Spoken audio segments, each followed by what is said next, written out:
Hi అండి, welcome to food round up. ఈరోజు మనం పండుగలప్పుడు చేసుకునే అటుకుల ప్రసాదాన్ని ఎలా తయారు చేసుకోవాలో చూద్దాం. ఈ ప్రసాదాన్ని చాలా ఫెస్టివల్స్కి చేసుకుంటారు, కానీ శ్రీకృష్ణునికి అటుకులంటే చాలా ఇష్టం కాబట్టి కృష్ణాష్టమికి ఈ అటుకుల ప్రసాదాన్ని అందరూ తప్పనిసరిగా తయారు చేస్తారు. అంతేకాకుండా దీనిని చాలా తక్కువ పదార్థాలతో చాలా తక్కువ టైంలో తయారు చేసుకోవచ్చు. ఈ వీడియో చూడడానికి ముందు ఫ్రెండ్స్, ఇంతవరకు మన ఛానల్ ఎవరైనా సబ్స్క్రైబ్ చేసుకోకపోతే వెంటనే సబ్స్క్రైబ్ చేసుకుని పక్కనే ఉన్న బెల్ ఐకాన్ మీద క్లిక్ చేసి ఆల్ని ఓకే చేయండి. మా లేటెస్ట్ వీడియోస్ అన్నీ కూడా మీకు నోటిఫికేషన్ రూపంలో వస్తాయి.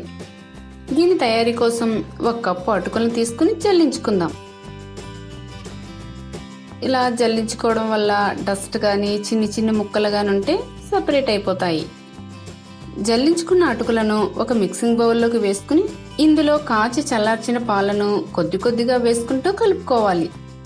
ఈ ప్రసాదం తయారీకి పేపర్ అటుకులను కాకుండా దలసరగా ఉన్న అటుకులని తీసుకోండి.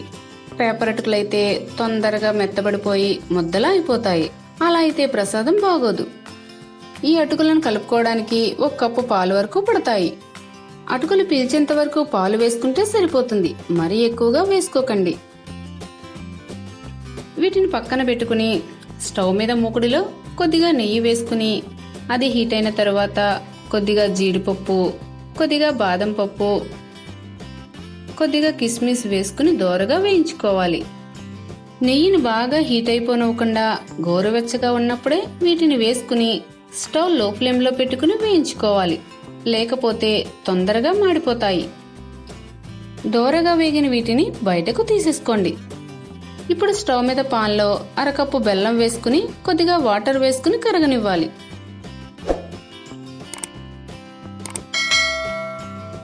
బెల్లం మొత్తం కరిగిపోయి చిక్కబడుతున్నప్పుడు 1/2 కప్పు కొబ్బరి తురుము, కొద్దిగా యాలకుల పొడి వేసుకుని కలుపుకోవాలి.